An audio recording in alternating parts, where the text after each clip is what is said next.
On va parler des chiffres, notamment avec vous, Nicolas Pouvremonti. Merci d'être là. Bonjour. Bonjour. On va parler des transferts d'argent. Les transferts d'argent des immigrés vers l'étranger, vers leur pays d'origine, représentent une perte de 10 milliards d'euros par an.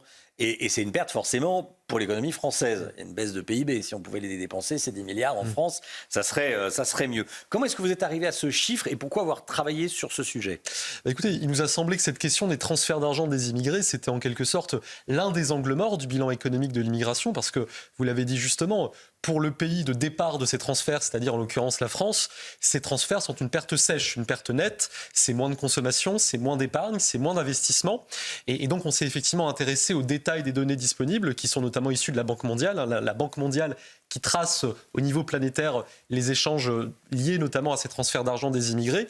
Et il en ressort effectivement que sur une période de 15 ans, ces transferts représentent une perte nette, un déficit net de plus de 150 milliards d'euros pour la France, un déficit qui a plutôt tendance à s'accentuer. C'est-à-dire qu'on était à 7 milliards d'euros par an en 2009, on est monté à 16 milliards d'euros l'an dernier, et ça fait que la France compte à elle seule pour presque la moitié du déficit de l'Union européenne en la matière. Oui.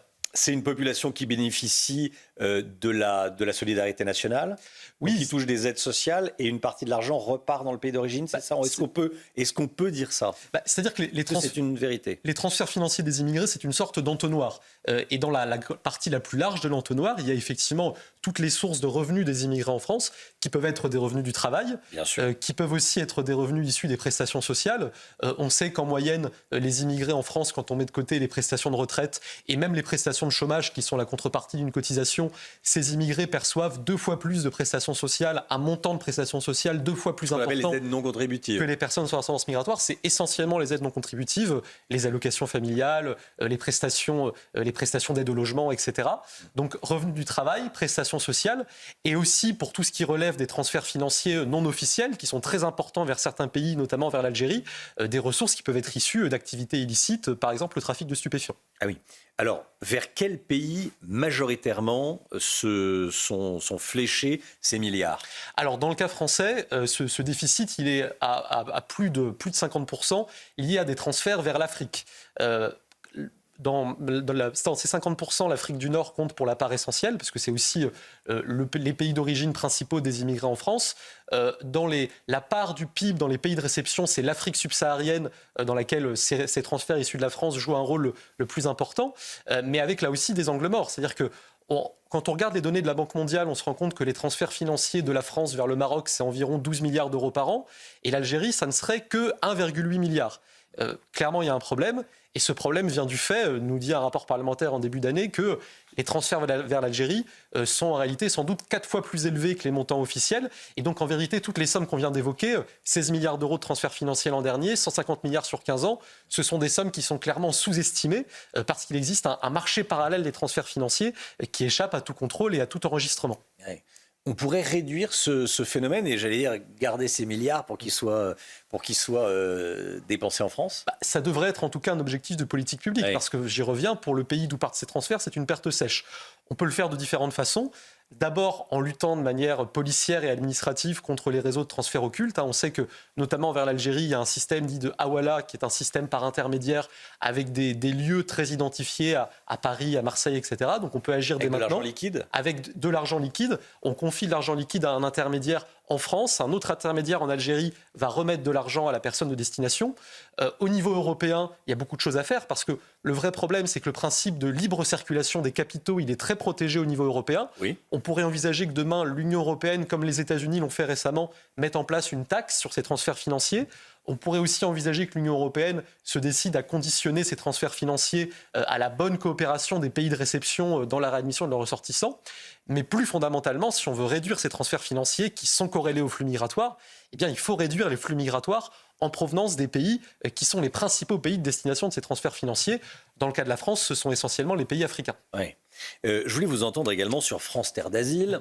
Vous avez déjà réagi à droite à gauche, mais je voulais vous en reparler ce matin. France Terre d'Asile, qui est dirigée par Najat Vallaud-Belkacem, dit que si on régularise 250 000 personnes en situation irrégulière, sans papier, clandestins, on pourrait économiser 3 milliards d'euros par an. Alors, vos cheveux se sont dressés sur votre tête quand vous avez vu ça. Expliquez-nous. Oui, ce chiffrage est faux. Disons qu'il y a... Et la logique est pas bonne. Bien sûr, en fait, France Terre d'Asile est dans une logique de lobbying. C'est-à-dire que de la même façon que le secteur pétrolier ou le secteur du tabac vont produire des études pour expliquer qu'il y a un intérêt général à leur activité, France Terre d'Asile représente en quelque sorte le secteur de l'immigration. Les revenus de France Terre d'Asile sont essentiellement corrélés via les subventions publiques au niveau d'immigration reçue en France. Et il faut prendre cette étude comme ça. Fondamentalement, sur le fond du sujet, France Terre d'Asile nous dit que 250 000 clandestins qui travaillent et qu'on régulariserait, ça générerait environ 3 milliards de ressources fiscales et sociales supplémentaires, en posant des hypothèses, Paul Sugy l'a dit, très surélevées pour ce qui a trait au niveau de cotisation apporté par ces personnes. Mais surtout, le manque gigantesque, c'est que France Terre d'Asile ne prend pas en compte les coûts associés à cette régularisation.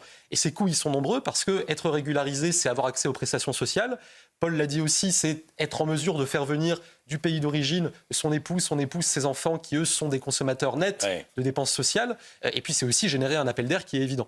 Thomas Bonnet, les Républicains ont tapé du poing sur la table au sujet de Najat Vallaud-Belkacem. Oui, ils pointent en effet aussi le manque de science dans l'étude qui est utilisée par France Terre d'Asile. Et puis surtout, et c'est la question qu'on se pose tous, c'est la porosité entre le discours idéologique de Najat Vallaud-Belkacem et puis son rôle à la Cour des comptes.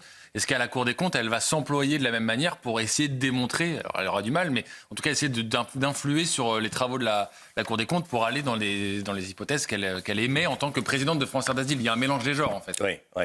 Vous le constatez, ce mélange des genres, Nicolas Provençal. Oui, et en fait, c'est d'autant plus problématique. Elle est magistrate à la Cour des comptes et présidente de France Terre d'Asile. France Terre d'Asile qui perçoit quasiment 60 millions d'euros de subventions de l'État par an. Pour l'essentiel, c'est la contrepartie de délégations de services publics. C'est qu'on confie à France Terre d'Asile la gestion, par exemple, de centres d'accueil pour les demandeurs d'asile. La vraie difficulté, c'est que la Cour des comptes, comme institution, est notamment chargée d'auditer ces dépenses, d'auditer les marchés publics qui donnent lieu à la délivrance de ces subventions à France Terre d'Asile. Et donc, il y a effectivement un mélange des genres. D'aucuns diraient un conflit d'intérêts qui ne sera peut-être pas durable, peut-être pas soutenable sur le long terme. Merci beaucoup, Nicolas Provençal. Merci à vous d'être venu ce matin sur le plateau de la matinale de CNews.